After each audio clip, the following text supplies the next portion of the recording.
ये देखिए आपका है डिस्ट्रीब्यूटिव प्रोनाउन। डिस्ट्रीब्यूटिव का मतलब, डिस्ट्रीब्यूट का मतलब बांटना होता है, ठीक है। तो डिस्ट्रीब्यूटिव प्रोनाउन जो होता है वो बांटने का काम करता है।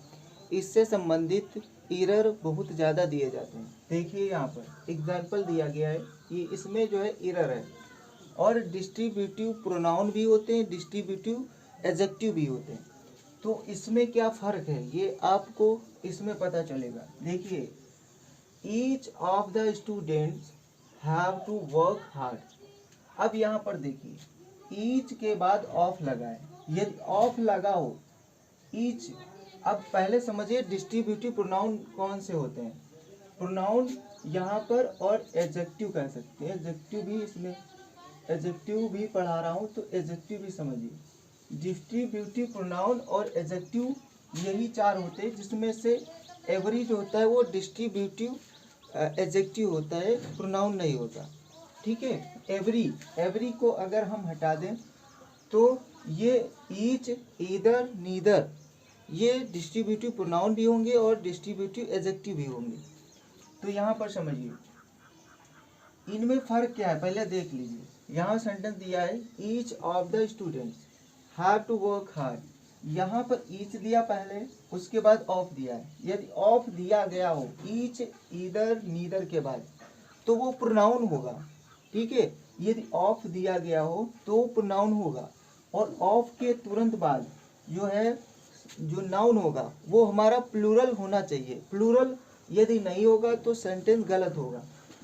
अब यहाँ पर नाउन तो प्लूरल होना चाहिए ऑफ के बाद, लेकिन उसके बाद जो क्रिया है वो सिंगुलर होनी चाहिए, सिंगुलर होनी चाहिए, ये ध्यान रखिएगा। यहाँ प्लूरल दी गई है जो गलत है।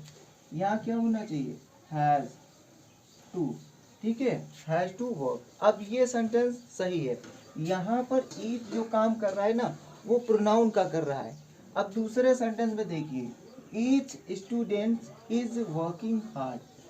अब यहाँ पर देखिए, ईच जो है, ईच के बाद कोई भी ऑफ नहीं आया है। ऑफ ना आए तो वो क्या हो जाएगा, वो एडजेक्टिव का काम करेगा, क्योंकि ये स्टूडेंट्स की विशेषता बता रहा है यहाँ पर ईच, तो ये है एडजेक्टिव। अब इसका नियम ये है कि जब भी ये एडजेक्टिव के रूप में होंगे तो इनके बाद प्लूरल जो है, प्लूरल नाउन नहीं होगा, ठीक है, प्लूरल नाउन नहीं होगा। अब यहाँ स्टूडेंट्स है जो नहीं होना चाहिए, यही गलत है। यहाँ पर एस गलत हो जाएगा, ठीक है।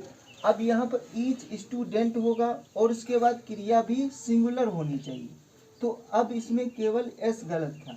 तो इस तरीके के जो है एरर दिए जाते हैं डिस्ट्रीब्यूटिव प्रोनाउन से। अब यहाँ पर समझ में आ गया होगा कि प्रोनाउन। और अभी एक और एग्जांपल लेते हैं। जैसे, तो neither of the two boys, इसका मतलब है दो लड़कों में से, नीदर अगर कहें तो कोई नहीं, ईदर कहें तो एक, ठीक है, दो में से एक। नीदर का मतलब होता है दो में से कोई नहीं, और ईदर का मतलब होता है दो में से एक।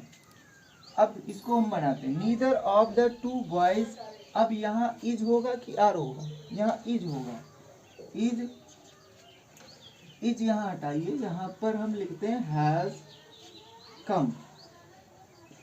ये neither of the two boys has come, ऐसा अगर बोलते हैं तो नेगेटिव होगा। और अगर ईदर से बोले, either of the two boys has come, तो ये पॉजिटिव हो जाएगा, मतलब दो में से एक।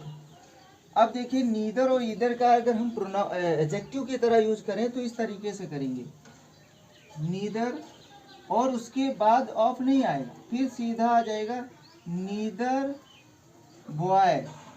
नीदर बॉय होगा, नीदर बॉयज नहीं होगा, नीदर बॉय और उसके बाद हैज कम, या फिर ईदर बॉय, ईदर बॉय और उसके बाद हैज कम। नीदर बॉय का मतलब कोई लड़का नहीं आया, ठीक है, और ईदर बॉय का मतलब है दो में से एक लड़का आया, ठीक है। तो इस तरीके से इसमें फ़र्क है प्रोनाउन और एडजेक्टिव में। डिस्ट्रीब्यूटिव प्रोनाउन भी होते हैं, एडजेक्टिव भी होते हैं। तो आई होप आपको समझ में आ गया है। यदि आया तो कमेंट करके ज़रूर बताइएगा।